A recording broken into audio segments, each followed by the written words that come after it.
Okay, today we're talking about genetics on Chapter 5, Sections 1 and Sections 2, about how genetics and heredity and how traits are passed from parents to offspring. You need to be completing your notes handout as we go through this presentation. First things first is that you need to know what heredity is. Heredity is the passing of traits from parents to offspring. The father of genetics is Gregor Mendel. He is the person who discovered the primary principles of heredity. He worked at a monastery studying pea plants. He studied pea plants because they have a short time between generations, and he also have numerous plants, so you can get a good amount of data in a relatively short amount of time. But he is considered the father of genetics. All right, characteristics versus trait. A characteristic is a feature with various forms within a population. For example, hair color would be a characteristic, and eye color would be a characteristic. If you want to think about something other than people, beak shape on birds would be a characteristic. Fur color on cats or dogs would be a characteristic, so on and so forth. A trait is the different forms of a characteristic. So back to the hair color feature, a trait, the hair color is the characteristic, and the traits will be red hair, blonde hair, brown hair, or black hair. With the characteristic of eye color, the possible traits would be hazel eyes, blue, green, and brown eyes. So a characteristic is a feature that has various forms within a population, and the trait is the different forms of that particular characteristic. All right, these traits can be either dominant or recessive. A dominant trait will always be exhibited if it is present. So if it's there, you know it. I think of it as like the person in the room is going, "Hey, look at me, woohoo!" That's the dominant trait. A recessive trait, it might be there, but it's really quiet. It might not be there, but if it's there, it's just sitting in the corner of the room, quiet to itself. So a dominant, it always shows if it's present. A recessive trait will hide in the presence of a dominant trait. So the dominant trait overshadows the recessive trait. It kind of covers it up or masks it. All right, genes are a set of instructions for an inherited trait. So our genes are located on chromosomes in our DNA, and there's different little sections. So a gene, I think about genes, and then I kind of compare it to genes that we wear. So we have a gene. And just like our genes that we wear have two legs, these genes have two alleles.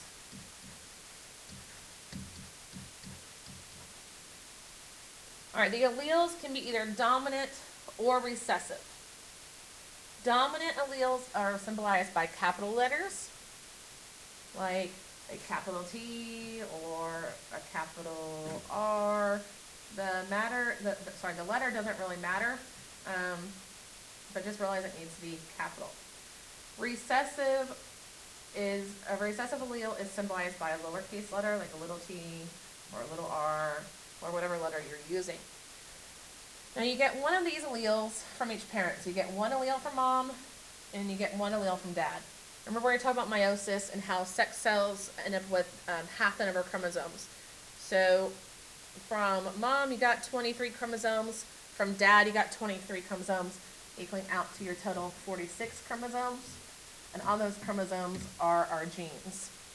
And then again, the genes are just segments of DNA, which has a set of instructions for your traits and characteristics. Again, there are two alleles per gene, and you get one allele from mom and one allele from dad. All right, genotype and phenotype. A genotype is the actual genetic makeup or the allele combination of an organism. All right, there's three possible combinations we can have. We can have a dominant and dominant. So big G, that'd be a dominant and dominant allele, the two dominant alleles. You can have a dominant and recessive allele, or you can have a recessive and a recessive allele. Now, if you're wondering about little g, big G, that is the same as big G, little g. Except we like to write the dominant allele first because, again, the dominant allele shows if it's present, so it will mask the recessive. So we don't like to write it that way. We like to write it this way. Dominant allele first. But again, they are the same thing.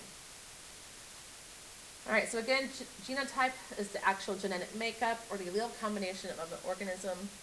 Again, we have three possible combinations.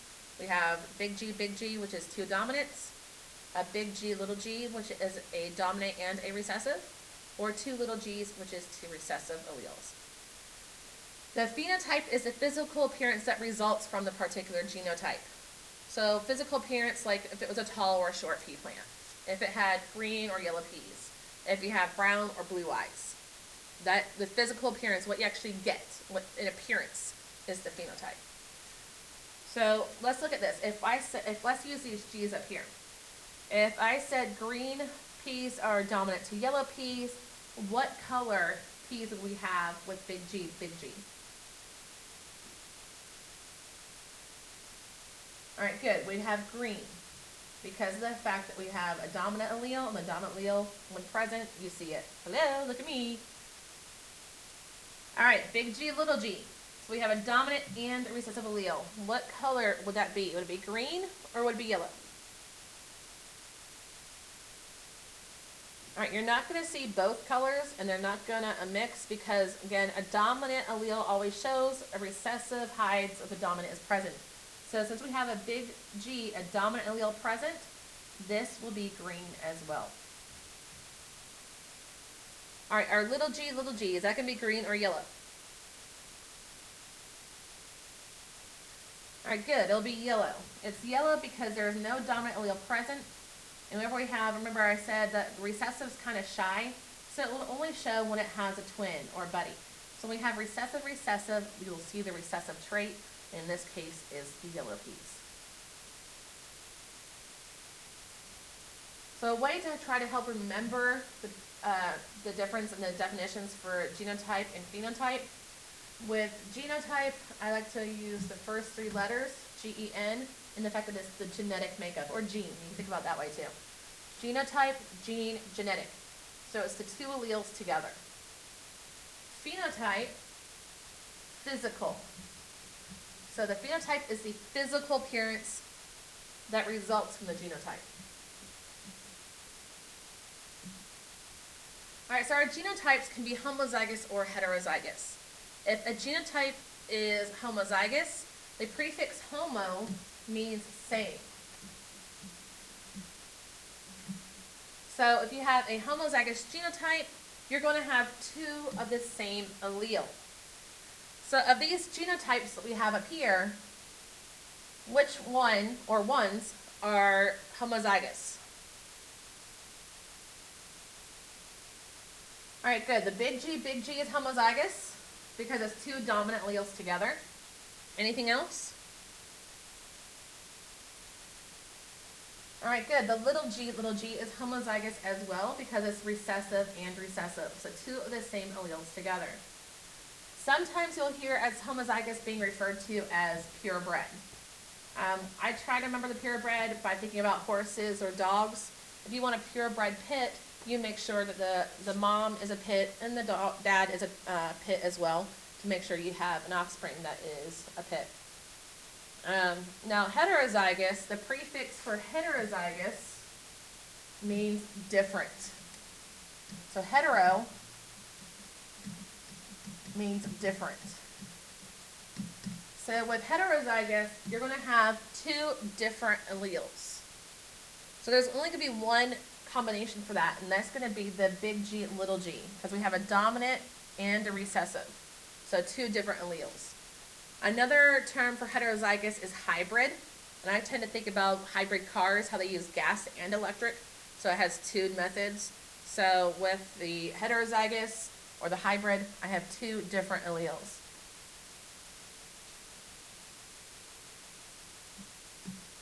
All right, let's practice making sure we can interpret allele meaning. So if I told you a tall pea plant is dominant to short pea plant, I want you to tell me if the genotype is homozygous or heterozygous. And I want you to tell me if the phenotype is tall or short. So let's start with the top, big T, big T. Is that homozygous or heterozygous? Good, it's homozygous. We have two of the same allele. We have a dominant and a dominant, so it's two of the same, so it is homozygous. Is that tall or short pea plant? All right, good. It's going to be tall because we have the dominant allele present and we know that tall is dominant. How about little t, little t? Is that going to be homozygous or heterozygous? All right, good. It's going to be homozygous because, again, we have two of the same allele. We have a recessive and a recessive. Is that going to be tall or short? All right, good. It's going to be short. We have two recessive alleles together, so they buddy up, and they don't have anyone dominant hiding or covering them up, so we can actually notice them. So therefore, they are short. All right, how about big T, little t? Is that homozygous or heterozygous? All right, good. It's heterozygous. We have a dominant and a recessive, so two different alleles. Is it going to be tall or short? All right, good. It's going to be tall. Why tall? All right, good. It's tall because we have a dominant allele present. Remember, if a dominant is there, you're going to notice it. It shows up. Remember, it masks the recessive. The recessive, it's there, but it's not really noticeable. The dominant is going, hello, look at me, and it is exhibiting itself. Therefore, it is going to be tall. All right, so Punnett squares. We're going to get more into Punnett squares later this week, but I'm going to do a brief overview today. A Punnett square is a tool that is used to determine all the possible outcomes or the allele combinations for offspring for a particular trait. Again, it's a tool we use to determine the possible outcomes for offspring for a particular trait. So let's go ahead and assume that eye color is just one gene. Technically, it's more than one gene, but we're just going to assume it's one. And we're going to try to figure out what would happen if, what the probability of having a child with blue eyes is if we have like a mom with blue eyes and a dad with brown eyes. All right, so mom, she has blue, and blue is recessive to brown. So she's going to be two little b's. The recessive only shows when it has like a twin buddy. And over here, the dad, he has heterozygous brown. Okay, it doesn't matter if you have the mom on top or on the side and the dad on top or on the side. Just make sure you don't split up their alleles. All right, so once you have them placed, one allele over each box, one allele on the side, and we tend to bring the alleles down and across. Now remember, we always write the dominant allele first. So big B, little b. We bring down and across, big B, little b. We bring down and across, two little b's. Bring down and across, two little b's. So what is the probability of having offspring with blue eyes? All right, how many out of the 4 have blue? Good, 2. So 2 out of 4 is what percent? Good, 50. An easy way to think about it, I tend to think about money when I look at Punnett squares to help remember my percentages in quarters. So we have 4 squares, so each one's worth 25. All right, so if I have just one, so if I have 1 quarter, that's 25 cents or 25%. If I have 2 out of 4, that's like having 2 quarters, so 50%. If I had 3, let's say this was big B, little b over here, all right, that would be 3 quarters, so that would be 75%. And if I had all 4, that's 4 quarters, so that's 100%. We will work with Punnett squares more later this week. All right, dominance. Sometimes we don't just have things that are dominant and recessive. All right, we have a few other instances and occurrences. One is incomplete dominance. With incomplete dominance, each trait has its own degree of influence. Now, if I have this red plant and white plant, now this particular plant, they're incompletely dominant. And when we have practice problems, it'll tell you if you're going to be dealing with incomplete dominance or if you're going to be dealing with codominance. If it doesn't reference either one of those, then it's just standard, dominant, and recessive. So if it was a standard dominant and recessive question, it'd be red is dominant to white, and all of our offspring here would have been red. However, with these snapdragons, these are snapdragons, with snapdragons, the color is incompletely dominant.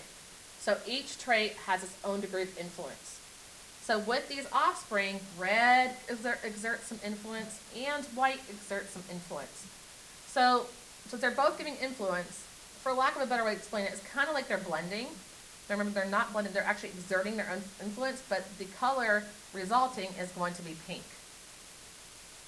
So it's kind of like a blend, even though it's technically not blending. They're each exerting their own influence. With codominance over here, with codominance, both traits show up. So we have two chickens here. We're looking at their feather color.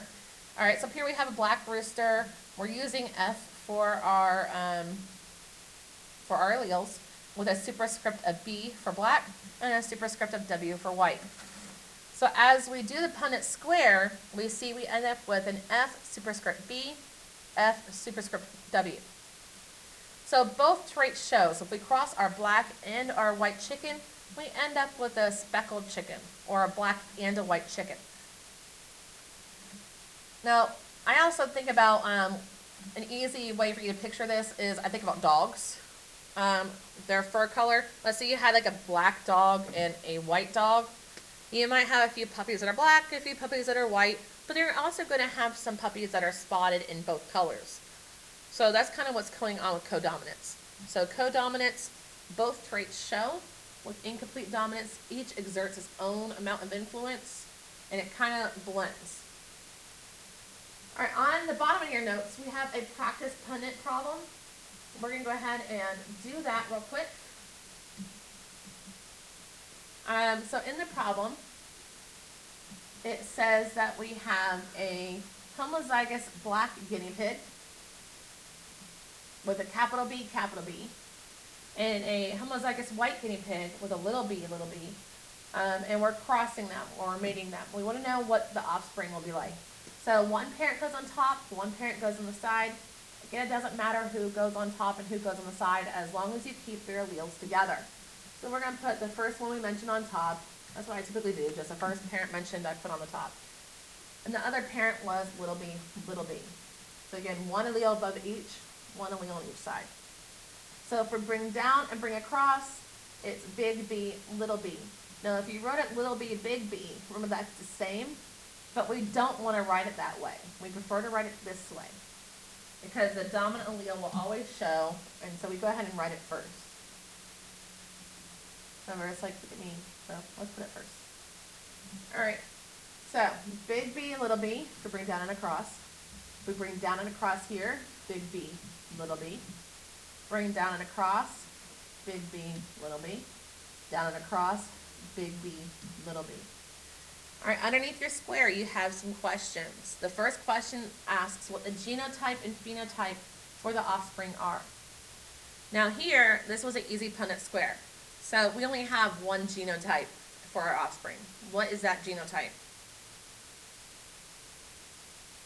Good, it's big B, little b. And what color would those offspring be? Good, they'd be black. Second question, or letter B, says which color is dominant? So what color is dominant? All right, good, black is. How do we know black is dominant? All right, good, because we use capital letters to represent it, and the dominant trait is represented by capital letters. All right, letter C wants to know how many of our offspring, or what percent of our offspring would be black. So how many? How many of the squares have the dominant trait? 1, 2, 3, 4. So 4 out of 4 of our offspring would be black, which is 100%. All right, letter D wants to know how many would be white.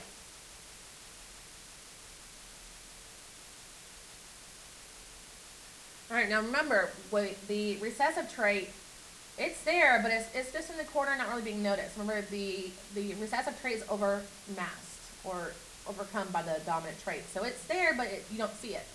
So will any of these be white? Good, no. So 0 out of 4 are white, which is 0%. All right, this is it for today. If you have any questions, please feel free to ask or see me after class, and I'll help you out. Have a nice day.